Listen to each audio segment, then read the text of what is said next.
السلام عليكم، ازيكم حبايبي؟ عاملين ايه؟ النهارده فيديو جديد من قناتي. هنعمل مع بعض النهارده رز بلبن في الفرن بطريقه جامده جدا جدا. انا عندي هنا كوبايه الا ربع من الرز، نقعتها ربع ساعه في ميه ونزلت بيها في الحله كده. هنزل عليها بكوبايه ميه، يبقى دي كوبايه الا ربع رز. هنزل عليها بكوبايه من الميه وهسيبه يستوي كده 3/4 سوا. اهم حاجه ننقع الرز ربع ساعه بس كده بشويه ميه قبل ما نشتغل بيه. كوباية المية دي بس غطي كده وش الرز بحيث ان هو هيتسلق معاكي 3/4 سوا وهيكمل سواه في اللبن. اللي هو احنا هنستخدمه مع الرز. تاني حاجة، هنا خلاص الرز بتاعي بعد مرور يعني 10 دقايق كان دخل في السوا كده زي ما انتم شايفين، هو استوى 3/4 سوا، ما استواش سوا كامل. السوا الكامل هنسويه مع اللبن. يبقى احنا الاول بنسويه في كوبايه ميه، وبعد كده عندي هنا كوبايه الا ربع من الرز هنزل بيهم او هنزل عليهم بكيلو من اللبن. كيلو من اللبن. هحط كده الكيلو بس، هسيب زي ربع كوبايه على جنب مش هستخدمها، علشان الكوبايه دي او ربع كوبايه دي هي اللي انا هدوب فيها النشا اللي هحطه على الرز. طبعا لما بنيجي نحط نشا ما بنحطوش كده بودر على الرز، لا لازم الاول ايه، ندوبه في ربع كوبايه لبن. الخطوة اللي بعد كده اقلب الرز في اللبن كويس علشان يبدأ بقى ان هو يخش في السوا ويتشرب، وهنا الرز في المرحلة دي هيستوي سوا كامل. سيب الرز ده على النار لحد ما يستوي يعني 10 دقايق كده كمان وياخد غلوتين. في المرحلة اللي الرز فيها دخل في السوا وبدأ يغلي هحط كيس واحد من الفانيليا. حابة تزودي مفيش مشكلة. بعد كده احط على كيلو اللبن ده كوباية من السكر. طبعا السكر عندنا هنا حسب الرغبة، حابة تزودي حابة تنقصي كل واحد وذوقه. بس انا عندي كوباية هنا على كيلو لبن بتبقى كفيلة انها تحلي طعم الرز وتخلي كمان المذاق بتاعه مظبوط.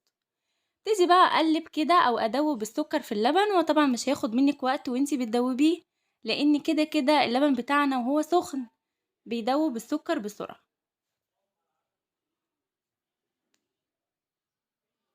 بعد كده عندي هنا معلقة من القشطة اللي هي احنا بنجيبها من السوبر ماركت، العلب دي يا جماعة بتدي طعم وقوام جامد جدا للرز.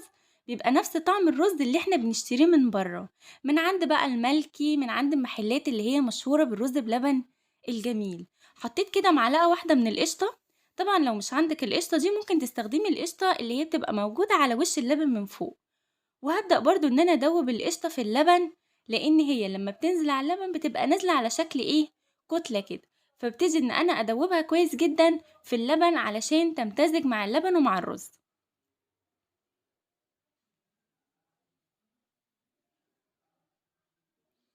بعد كده خلاص القشطة دابت والرز يعتبر خلاص استوى سوا كامل. انا عندي هنا ربع كوباية اللبن اللي احنا سبناها محطناهاش، حطيت عليها 4 معالق كبار من النشا. يبقى كيلو اللبن بفصله، بخلي ربع بره وبزود عليه 4 معالق كبار من النشا، وادوبهم كويس في اللبن بحيث ما يبقاش فيه اي كتل موجودة في النشا. هقلبها كويس جدا وهنزل على الرز بحبة حبة كده، وبالايد التانية هبتدي ان انا ايه اقلب. ما ننزلش مرة واحدة، لا ننزل حبة حبة كده باللبن اللي عليه النشا، ونبتدي ان احنا نقلب لحد ما الرز بتاعك هتلاقيه تقل معاكي والقوام بتاعه بقى تمام التمام. هنا كنت بوطي النار، خلاص الرز استوى ما خدش مني اي وقت خالص. يعني قعد معايا بالظبط ربع ساعة وكان الرز اتشرب واستوى. بصوا هنا بوريكم خلاص القوام بتاع الرز بدأ يتقل بعد ما حطينا عليه النشا.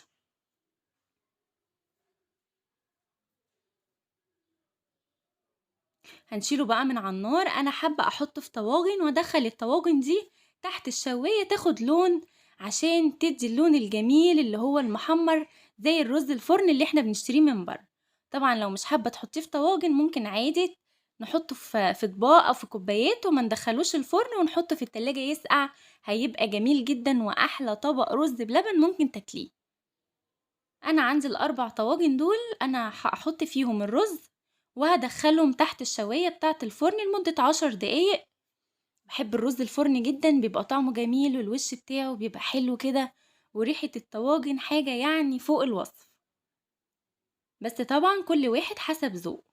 عايزة تقدميه كده في كوبايات أو في أطباق وتدخليه التلاجة هيبقى زي العسل. كمان لو حابة تزوقيه ممكن تزوقيه بزبيب أو مكسرات، هيبقى جامد جدا، بس احنا بنحبه كده في الطواجن وندخله تحت الشواية ياخد اللون الأحمر الجميل زي الرز الفرن اللي احنا بنشتريه من بره. جربوا يا جماعة الرز بلبن كده على طريقتي، هيعجبكم جدا، مش هياخد منكم أي وقت ومش هتبطلوا تعملوه. هندخله بقى الفرن 10 دقايق تحت الشواية. بعد كده انا حطيت الطواجن دي في صينية رصيتها كده علشان كلهم ياخدوا نفس اللون، ما يبقاش طاجن بعيد عن التاني. ادخلها الفرن 10 دقايق تحت الشواية وهنرجع تاني نشوف ايه الدنيا. هنا الرز بتاعنا كان خرج يا جماعة، بصوا اللهم بارك، حاجة تحفة، احلى طواجن رز بلبن في الفرن ممكن تدوقيها. قعد معايا بالظبط 10 دقايق تحت الشواية وخد الوش الجامد اللي انتوا شايفينه ده. ده كان الفيديو بتاعي النهاردة. لو عجبكم الفيديو ما تنسوش الاشتراك في القناة وتفعيل الجرس. بحبكم جدا، مع السلامة.